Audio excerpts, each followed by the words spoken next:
Siapa yang tidak mau jadi indah? Siapa juga yang tidak kepingin melihat sesuatu keindahan dalam hidupnya? Atau dirinya sendiri menjadi sosok yang orang mengindahkannya karena dia begitu indah. Mungkin dari penampilannya, tampak luarnya, cantik atau ganteng.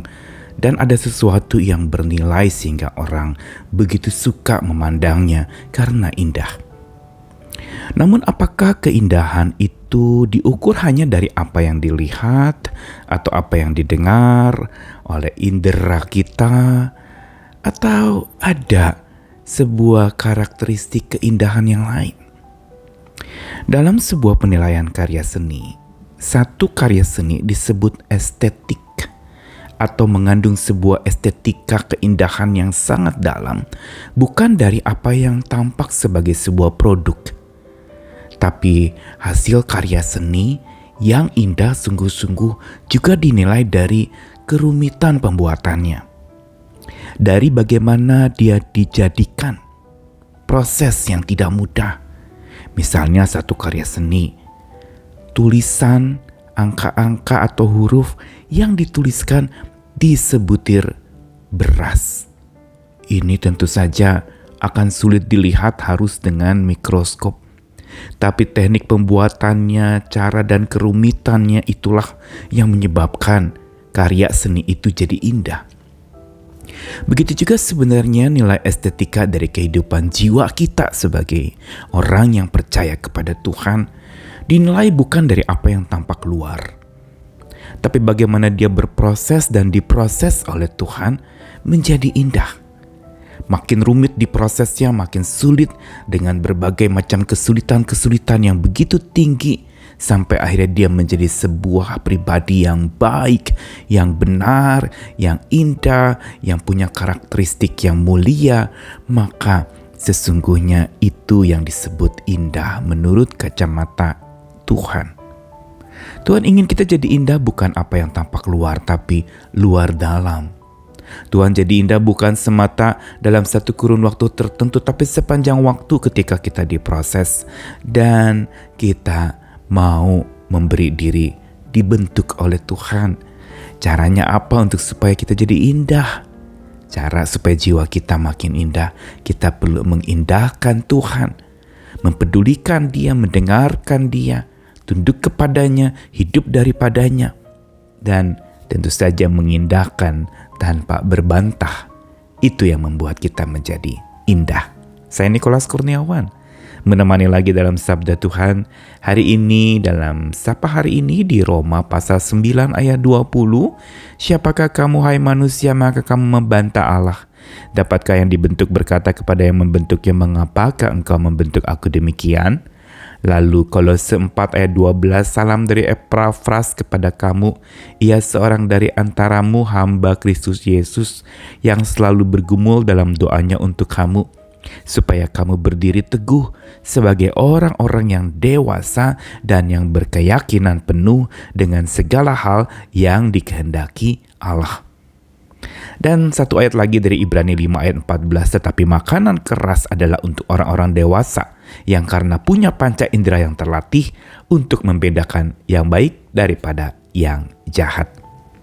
3 ayat yang tadi sudah dibacakan dari Roma, Kolose, dan Ibrani, ketiganya mau mengingatkan kepada kita tentang bagaimana proses Tuhan menjadikan pribadi-pribadi para pengikutnya itu menjadi indah, atau dalam arti di sini adalah menjadi pribadi yang dewasa, menjadi manusia-manusia ciptaan Allah yang tidak sekedar puas beribadah, tapi hidupnya sendiri sudah menjadi satu hikmah buat orang lain.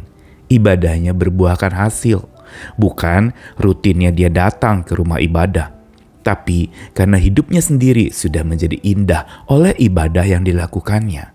Tidak sekedar datang rutin, tetapi sungguh-sungguh hidupnya lahir batin makin tampak bercahaya di hadapan orang lain dan mencahayakan atau menghadirkan Tuhan lewat hidupnya, tutur katanya, pikirannya, dan juga perbuatannya. Dan yang dicatatkan di dalam 3 ayat tadi mau ingatkan kita pertama di Roma pasal 9 bahwa kita tidak bisa membantah Allah. Sebagai yang dibentuk, kita harus tunduk kepada yang membentuk kita. Sebagai sebuah karya ciptaan Allah, untuk kita jadi indah, kita harus tunduk kepada Dia yang membuat kita jadi indah.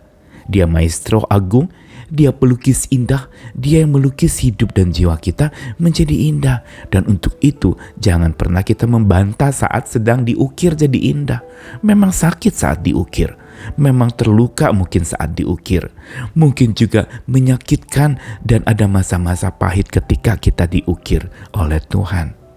Namun ini adalah satu tujuan seperti yang Epafras katakan kepada jemaat di Kolose, bahwa dia berdoa supaya jemaat di Kolose itu berdiri teguh sebagai yang dewasa dan berkeyakinan penuh. Inilah ciri orang yang dewasa. Orang yang berdiri teguh dan berkeyakinan penuh sesuai dengan apa yang dikehendaki Tuhan. Garis bawah terakhir ini menjadi penting. Bukan segala hal yang kita kehendaki, tapi segala hal yang Tuhan inginkan, Tuhan kehendaki untuk kita menjadi seperti yang Dia kehendaki itu. Lalu di dalam Ibrani pasal 5 tadi dikatakan bahwa makanan keras adalah untuk orang dewasa karena punya panca indera yang terlatih untuk membedakan yang baik dari yang jahat. Perhatikan, orang dewasa, orang yang indah itu bukan saja orang yang terlatih karena memang terbiasa tampil indah, bukan bicara tampil lagi, tapi terampil untuk jadi pribadi yang indah. Artinya apa? Sosok yang mampu membedakan yang baik daripada yang jahat. Bukan mengejar yang baik semata, tapi tahu ini baik yang memang tidak patut dikejar. Ada baik yang mungkin mengandung kejahatan, tapi yang jadi ciri orang yang jiwanya dewasa, cemerlang, indah, itu adalah dari kebenaran yang dia lakukan. Untuk itu, dia tidak pernah membantah kepada Sang Maha Kebenaran, yaitu Tuhan yang memimpin hidupnya. Sabda hari ini mau mengajarkan kepada kita bahwa jiwa kita sebagai orang percaya akan makin dewasa, indah, cemerlang bila kita tetap setia mengindahkan Tuhan tanpa bantah, tanpa berbantah kepadanya, tanpa protes dan marah kepadanya. Walaupun hidup kita susah parah, walaupun hidup susah parah itu terjadinya berulang-ulang dalam hidup, tidak hilang-hilang dalam hidup kita. Namun Tuhan sedang memproses kita. Indahkan Dia tanpa bantah, supaya kita jadi indah dan berkenan di hadapan Tuhan. Lewat jalan yang susah, kita lagi dilatih jadi indah.